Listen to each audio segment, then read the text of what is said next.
I have a new girlfriend now and I'm moving in with her. We're getting a divorce and you should go stay with your parents. I don't understand what you're saying. I don't need you anymore. If you want, you can live with my parents and take care of the house. Julian, you get it. My in-laws and my husband laugh at me. They're terrible people. But for me, this is better, so all of you need to leave. My name is Julianne, and I'm 35 years old. I work in an office. I've spent my whole life working. After college, I started working for a big company. For 13 years, I worked hard and earned promotions. Now I'm a department manager at a young age. I have a great boss and a team of talented coworkers. Work is fulfilling, but my personal life hasn't been. I had a boyfriend in college, but none since I started working. Worried about me, a friend hosted a dinner party where I met Jake. He was kind, had a nice smile, and we had a lot in common. We became friends, exchanged numbers, and started going out to eat together. Eventually, he told me he liked me, and we started dating. We got along great. He proposed, and we got married. I was overjoyed to marry the man I loved deeply. Soon after, I visited his parents' home to meet them. They were very kind and warmly welcomed me. Julian, it's wonderful to meet you. I can't believe such a lovely person is marrying our Jake, they said with tears in their eyes. We're so proud of our son for bringing such a good woman here. Hey Mom and Dad, cut it out. You're scaring Julianne. Oh dear, if you really feel that way, you can say so. It's just a compliment, so don't worry.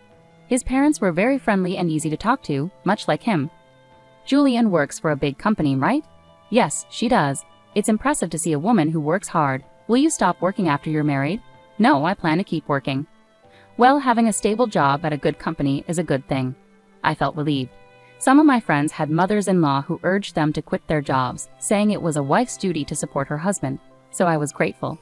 I thought to myself that my future mother-in-law was understanding and kind. After we greeted my parents, we got married.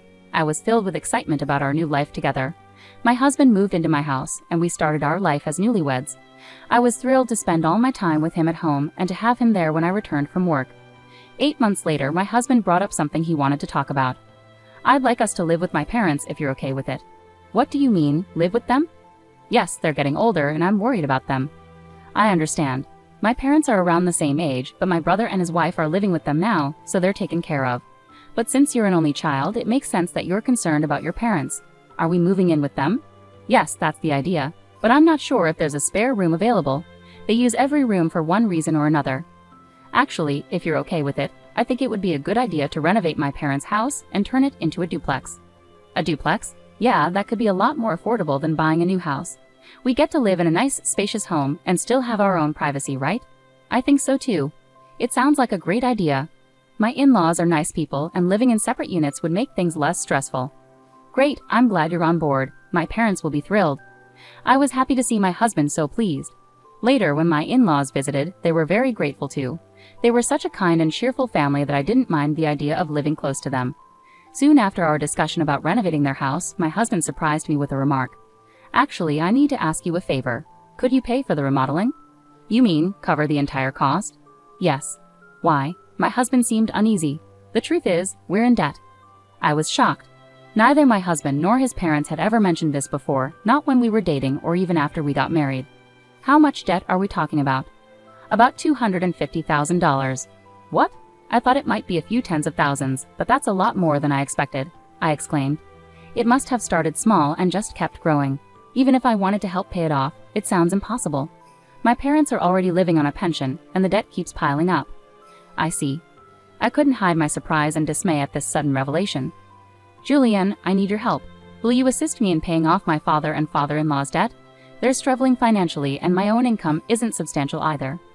Doesn't that make it difficult for us to renovate the house and live together as planned? No, that's still important to us. You've asked me to cover the remodeling costs and my father's debt, which amounts to $250,000. I understand. These are tough decisions, but I want to build a life with you, Julianne, and I want to support my parents. I love both of them, and I love you. I hate to ask this, but if you truly love me, please help me out. I promise to repay you gradually. I was deeply upset.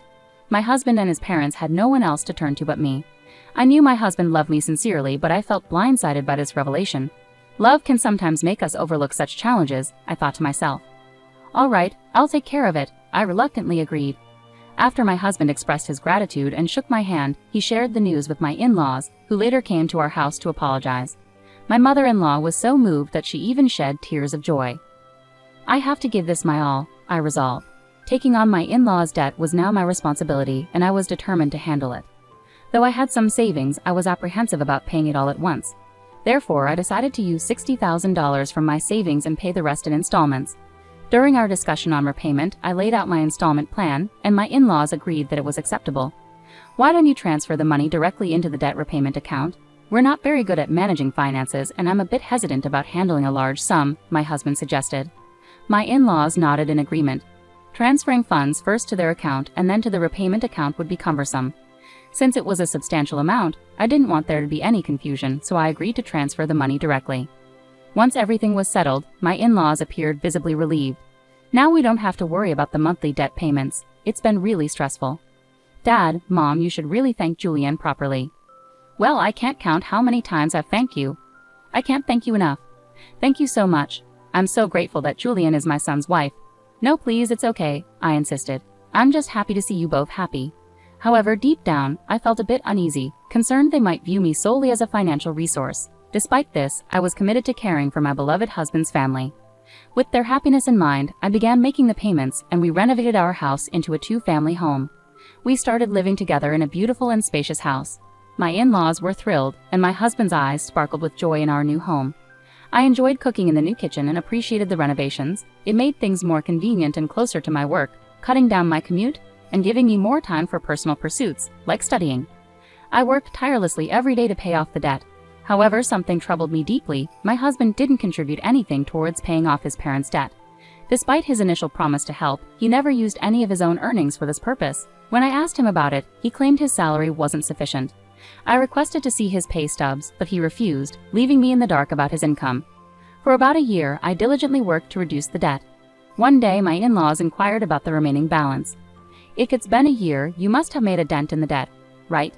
We've managed to pay off about $60,000 this year, so there's still roughly $180,000 left, I explained.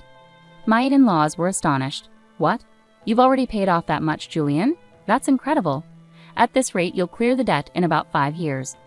I'm determined to keep working hard until it's paid off, I assured them. Thank you so much, my husband's parents said, crying tears of joy. Seeing them so happy made all the hard work worth it. A few days later, I faced a surprise. I had to work extra hours, so I told my husband I would be home late. But the work went well, and we finished on time. I hurried home, planning to cook dinner for my family. When I opened the door, I saw my in-laws' shoes. Oh, my in-laws are here, I thought. I walked towards the living room and overheard my in-laws and husband talking. You were smart to marry her, Jake. You did well. I can't believe she's so wealthy. When I found out she works for a big company, I made sure to be careful and win her over. You should appreciate her more. Wow, you're one of the people who caused that debt. What? But I owe the least. What are you talking about? How much did you spend on horse racing? Your gambling is terrible. I hit the jackpot once in a while, so sometimes we were actually ahead. How can we be ahead when we owe $250,000? But at this rate, we'll be able to pay off the debt and get back on track. That's really great. And she even remodeled our house. I've got a really good wife. Well, I'll dump her once she pays off the debt. My husband and in-laws laughed. I was so shocked I couldn't move from the front door for a while. After calming down a bit, I made a loud noise closing the door and announced, I'm home. When I entered the living room, my in-laws and husband greeted me with smiles. Oh, Julianne, welcome home. Good job, good job. Well, we're going back to our room. Let's have dinner together again soon. Their gentle smiles terrified me because I had overheard their earlier conversation. It shocked me to see my husband pretending to be a loving husband with that smile on his face. Why didn't you tell me you had to work late today? I did, but I finished earlier than expected, so I rushed home to cook dinner. I tried my best to act calm until dinner so my husband wouldn't suspect I had heard anything. Later, while he was taking a bath, I stayed in my room and cried alone. Crying as hard as I could fueled my determination to get back at my husband and in-laws. From then on, I acted swiftly. I started preparing for divorce and made plans for my future. About 5 months passed. I pretended to be happy and told my husband that I had paid off my in-laws' debt. My husband was shocked. What? You paid off the debt? The $250,000? That was supposed to take about 5 years, right? I actually have quite a bit of money saved up, but I was afraid to pay it all off at once. So I started making gradual payments from my salary and savings. But now we're below $200,000, and I thought it would be better to clear the debt in one go. I see, he said. Then I asked, Would you like to verify? And showed him the bank book. Oh, it's true. You paid $180,000 in one go. My husband tried to hide his excitement, but I could tell he was eager to leave. Wow, Julianne, thank you. My parents are going to be thrilled. He pretended to wipe tears from his eyes, but I knew it was just an act. Soon after, my in-laws arrived and expressed their gratitude. Thank you so much. We're so grateful to have met Julianne. You're like a blessing. If I hadn't known the truth, their thanks would have made me happy. But I knew their true feelings and I only pretended to be nice because I was preparing for my plan. A few days later, my husband asked to talk to me. He looked very serious. What's going on? I asked. I'm sorry, Julianne, but you have to leave me. What do you mean? I acted surprised deliberately. I have a new girlfriend and I'm moving in with her. So I'm divorcing you. You'll go stay with my parents. Jake's sudden statement shocked me. While I had overheard their earlier conversation about him planning to leave once the debt was paid, I didn't expect him to openly admit his infidelity. What does he mean by sending me to his parents' place? I don't understand, I said. My husband's demeanor turned cold. You're not very understanding. I don't need you anymore, but you can stay here as a provider or housekeeper. Then the front door opened and my in-laws walked in. Jake, did you finally tell her? Yes, I did. Wish I could have seen her face, Jake replied. You can move in with us if you do the chores. We'll charge you rent, of course. My in-laws and husband laughed at me. They were the worst. All of you need to leave, I said firmly. My in-laws scoffed at my remark. What are you talking about? Have you forgotten? I can easily pay for the house renovation myself. I changed the house title to my name, so I have the right to decide who stays and who goes. My in-laws looked shocked when they remembered the house title was in my name now. I was stunned by their audacity. I'm sorry, but you can't live here anymore. If we divorce, you'll be strangers, I told them firmly. My in-laws realized the gravity of the situation, but my husband, not wanting to be outdone, argued back. But you took on our debt and paid it off. You're the one losing money. If we didn't have debt, we could afford to move out. That's right, my in-laws and husband agreed. Thanks for letting us live in this nice house while you paid off our debts. I'm sorry, but I didn't pay off the remaining $180,000 debt. What? But your bank book showed money missing. That money was from a separate account I managed.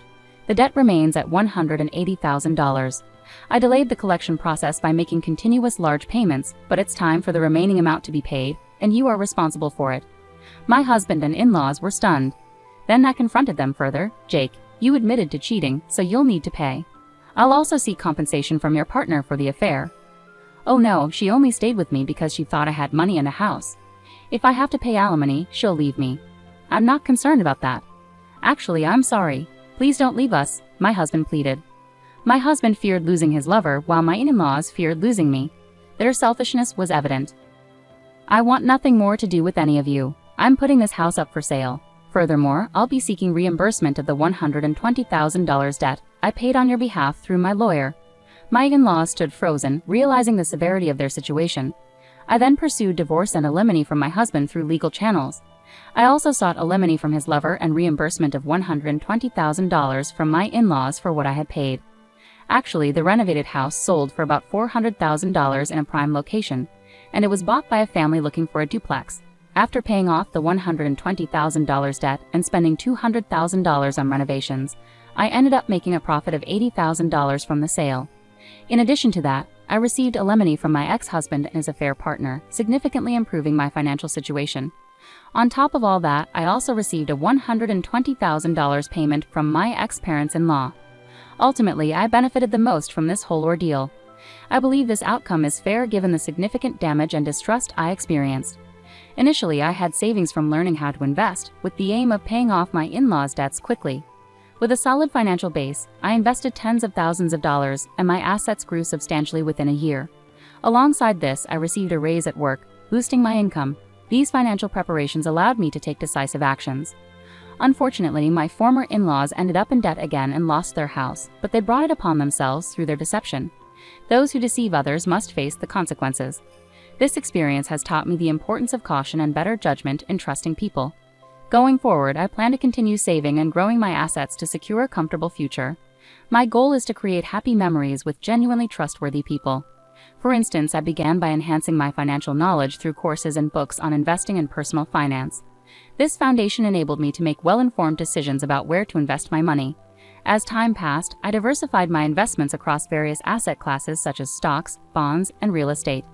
This approach helped me steadily and securely increase my wealth. Additionally, I seized opportunities to advance in my career. I pursued additional training and certifications relevant to my profession. These efforts paid off when I achieved a significant promotion and salary increase. The higher income allowed me to save more and adopt a more aggressive investment strategy. Throughout this journey, I maintained focus on my long-term objectives. I aimed to secure a comfortable retirement and ensure financial stability for my later years. I also wanted to be able to assist my loved ones if they ever needed financial support. This vision served as my motivation and kept me disciplined in pursuing my financial goals. Eventually, my hard work paid off. I bought a beautiful home in a wonderful neighborhood and traveled to places I had always dreamed of visiting. More importantly, I cultivated strong relationships with friends and family who genuinely cared about me. These connections brought me immense happiness and satisfaction. Reflecting on my past, I realized that the challenges I faced with my ex-husband and in-laws taught me invaluable lessons. They pushed me to become more independent and knowledgeable about finances. They also underscored the importance of surrounding myself with trustworthy and supportive individuals. In conclusion, I turned a tough situation into an opportunity for personal growth by focusing on my financial well-being and personal development. I created a brighter future for myself. I hope sharing my story inspires others to take charge of their lives and pursue positive changes.